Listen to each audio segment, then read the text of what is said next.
Greetings, explorers of the shadows and seekers of hidden truth. You have entered the portal of the unknown, where forgotten mysteries challenge our certainties and lead us to unsettling revelations. Here, we question conventional narratives, investigate forbidden documents, and uncover secrets long buried in the pages of time. Prepare yourself for a journey where history and faith collide, revealing unexpected aspects of what we have been taught. Today, we delve into one of the most controversial accounts of the Christian faith, the Gospel of Judas Iscariot. For centuries, Judas has been seen only as the betrayer of Christ, the one who handed over the Messiah for 30 pieces of silver, a figure shrouded in disgrace, marked by eternal condemnation. But what if there is more to this story than we have been led to believe? What if Judas was not merely a traitor, but rather an instrument of a far greater plan, playing a role that few dare to consider? What truly happened on that fateful night? The traditional narrative tells us that Judas, driven by greed or possessed by the evil one, delivered Jesus to the religious leaders. However, the Gospel of Judas presents a completely different perspective. In this ancient and enigmatic text, he is not portrayed as a villain, but as Christ's closest disciple, the one who received a special knowledge reserved only for him. Could this mean that the entire story of betrayal has been misunderstood? That Judas did not act out of self-interest, but in obedience to a secret mission? The early Christians struggled to define which sacred texts should be preserved and which should be deemed heretical.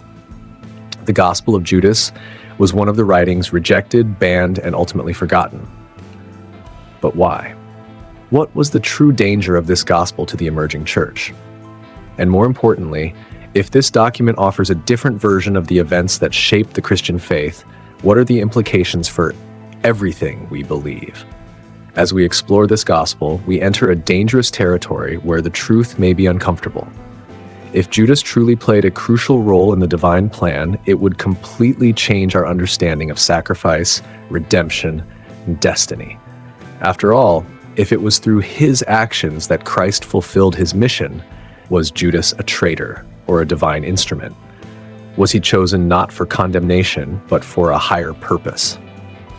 The Gospel of Judas not only retells the events in a new light, but also raises profound questions about free will and predestination. Did Judas have a choice, or was he simply fulfilling something already determined? Was he a pawn in the hands of fate, or a conscious participant in the greatest mystery of humanity? As we move forward in this analysis, prepare to question everything you know about one of the most controversial figures in Christian history. What lies behind the words of this lost gospel? And how could it change the way we understand God's plans and the hidden secrets of faith?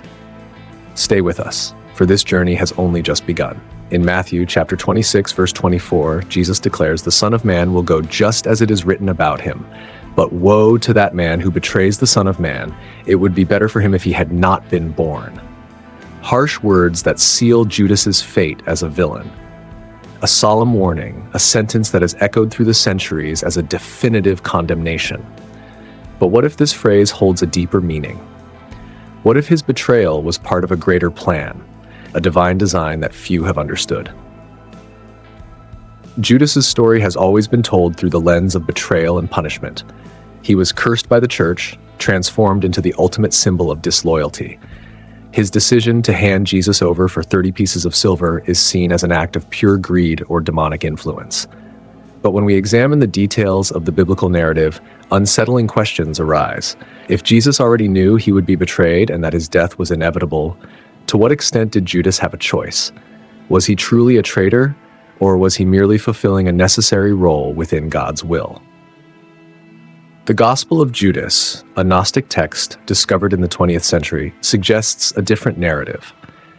In it, Judas is not Christ's enemy, but rather his closest ally, chosen to play the most difficult role, handing Jesus over so that the prophecy could be fulfilled. This gospel, hidden for centuries, presents dialogues between Jesus and Judas that challenge the traditional view. Christ is said to have revealed deep mysteries to him, truths that no other disciple could bear. According to this account, Judas's actions were not driven by ambition, but by supreme obedience, a necessary sacrifice to bring the divine plan to completion. This account forces us to reflect deeply on destiny and sacrifice. Judas would not then be a traitor in the conventional sense, but someone entrusted with a mission no one else could carry. This completely reshapes his story. After all, if Jesus came to die for the sins of the world, someone had to hand him over to the authorities. If Judas had not done it, would the crucifixion have happened another way? Or was his participation essential for humanity's redemption? This gospel challenges not only our perception of Judas, but also the very meaning of betrayal. What if the true betrayer was someone else? What if Judas, rather than a villain, was a misunderstood martyr? This possibility leads us to question not only how the Gospels were written, but also who decided which accounts would be accepted and which would be forgotten. If this text had been included in the biblical canon, how would Christianity have evolved? Judas remains an enigmatic and contradictory figure. The traditional narrative condemns him, but there are signs that his story may have been manipulated to reinforce a specific doctrine. If we consider that Jesus himself knew his mission and accepted his fate, Judas's betrayal could be seen from another perspective. Could he have been an agent of the divine plan, chosen for a role no one else could fulfill? As we delve deeper into the details of this forbidden gospel, we realize that its message raises questions far beyond Judas's story. What does it truly mean to fulfill one's destiny? To what extent do we control our actions? And to what extent are we merely instruments of a greater plan? The answers to these questions may be hidden between the lines of this forgotten text, waiting to be uncovered, and this journey is only beginning. Could it be that Judas truly understood the real purpose of Jesus? This question takes us to one of the most enigmatic moments in the Gospels. John 13, verse 27 states, "As soon as Judas took the bread, Satan entered into him. So Jesus told him, 'What you are about to do quickly.'" This scene is filled with symbolism and mystery. Jesus' words do not express surprise, fear, or outrage, but rather an acceptance of what was to come. He knew exactly what would happen, and in a way, he seemed to allow events to unfold as predetermined. The urgency in Christ's words suggests knowledge and acceptance of what lay ahead. Could Jesus have stopped Judas? Could he have confronted him right there before the disciples? Yet instead, he simply confirmed the mission Judas was about to fulfill. This detail raises a crucial question. If the betrayal was inevitable, does that mean Judas was not acting of his own free will? Was he merely an instrument of destiny, or was there something deeper behind his actions? The Gospel of Judas offers a radically different interpretation. In this text, Jesus not only anticipates the betrayal, but instructs it. Judas is not an agent of evil, but the disciple who truly understood the nature of Christ's sacrifice. While the other disciples remained lost in their fragmented faith, Judas had received a higher knowledge, a secret revelation about the divine plan. He knew that Jesus' mission was not to establish an earthly kingdom, but to transcend the flesh and achieve spiritual liberation. If this interpretation is correct, then the scene described in John takes on a new meaning. What you are about to do quickly, may not be a lament, but an authorization. Judas was entrusted with a crucial task to accelerate Christ's destiny. But this interpretation raises a profound theological dilemma. If Judas was merely fulfilling God's will, then why was he condemned? If he was simply obeying his master, why has his image been stained throughout history? Another intriguing passage appears in John 17, verse 12, where Jesus prays to the Father, saying, "None has been lost except the son of perdition, that the scripture might be fulfilled." The term son of perdition has always been attributed to Judas, but some interpretations suggest a more complex meaning. Was this perdition a literal condemnation, or was it simply the inevitable conclusion of his role? Was he spiritually lost, or was he merely sacrificed so that prophecy could be fulfilled? The connection between Judas and Satan also deserves closer examination. When John's Gospel states that Satan entered into him, should this be understood literally, or was it a symbolic way of expressing that Judas was overtaken by a purpose beyond human understanding? In the Gnostic context, Satan is not merely an evil entity, but can also symbolize the necessity of the fall in order to attain true redemption. In other words, Judas might have become the bearer of a terrible burden so that humanity could be saved. If we accept this interpretation, then Judas may not have been a villain, but a martyr. He may have been the only one to fully comprehend Jesus' mission, and because of that, bore the cross of betrayal. But this understanding comes at a cost. History condemned him, transformed him into the greatest traitor of all time. His image has been eternally linked to disloyalty and punishment. But what if his true mission was precisely that? What if his role was to be hated so that God's plan could be fulfilled? This is one of the great questions that the Gospel of Judas presents. Whether he was a traitor or the chosen one depends on how we interpret the signs left in both the canonical Gospels and the apocryphal texts. The official story gives us one version, but the forgotten fragments may contain another truth, and there are still more mysteries waiting to be uncovered. If Judas were just a traitor driven by greed, why would he have felt so much remorse to the point of taking his own life? This is one of the most intriguing questions in the entire biblical narrative. Judas's figure has been reduced to the role of the absolute villain, the man who betrayed his own master for 30 pieces of silver. But the depth of his remorse suggests that perhaps his motivation wasn't so simple. In Matthew 27:5, we read, "So Judas threw the silver into the temple and went away and hanged himself." A tragic end that reflects unbearable guilt. But was it just guilt, or did he realize something even deeper? If Judas were merely a corrupt man dominated by ambition, why didn't he use the money for his own benefit? Why return it to the temple, to the priests who orchestrated Jesus' death? This act of throwing the coins suggests a desperate gesture, a recognition that what he had done could not be undone. But why such despair? If the condemnation of Christ was inevitable, why didn't Judas accept his role like any other conspirator? His reaction isn't that of a man who simply got caught in a dirty act, but of someone who realized something terrible and irreversible. The story of Judas carries a moral dilemma that challenges our perception of good and evil. If his betrayal directly led to the crucifixion, then without him, there would be no redemption for humanity. Without his choice, Christ's sacrifice would not have occurred as we know it. This paradox is unsettling.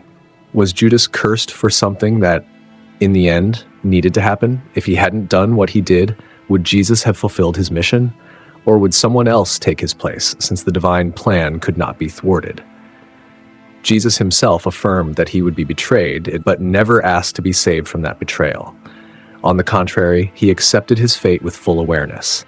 In John 19:11, he said to Pilate, "You would have no authority over me at all unless it had been given you from above." This reinforces the idea that everyone involved, including Judas, was fulfilling something greater. But if it was a divine plan, was Judas merely a pawn in the game? Here, the Gospel of Judas offers a shocking interpretation. In it, Jesus supposedly instructed Judas to do what he did, as if this was his mission. He wouldn't have acted out of greed or hatred, but out of obedience to knowledge that the other disciples didn't possess. If this interpretation is correct, Judas wouldn't have repented just because he saw that Jesus was unjustly condemned, but because he understood that his role in the divine plan would make him the most hated man in history. The weight of this might have been crushing. And so we come to the most disturbing question of all. Was Judas a villain or an instrument of divine will? If he was only a traitor, then his condemnation seems just. But if he fulfilled a necessary mission, his story becomes the most tragic of all.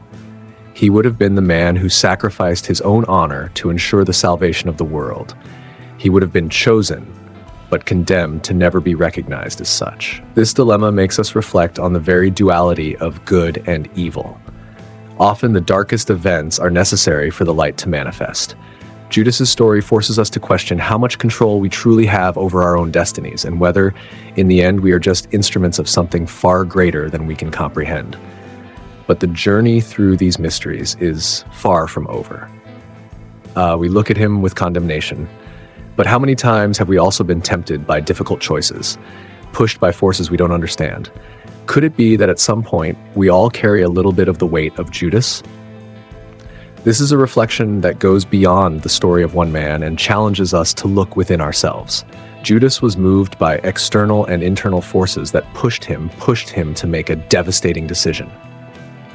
But at some level, aren't we all subject to similar dilemmas, where our choices, whether good or bad, carry consequences that can alter the course of our lives. How many times in moments of weakness or confusion have we given in to temptations that later haunt us with regret? Perhaps the great lesson of Judas's story isn't just about betrayal or redemption, but about human nature and the complexities of morality. He was a man confronted with a destiny that seemed predestined, but like him, many of us also face circumstances that challenge us to take a difficult, sometimes painful path. The difference is that throughout the centuries, Judas has been marked as the eternal traitor, while we in our own lives often manage to hide our mistakes or justify our failures. Yet deep down, we all share that human fragility.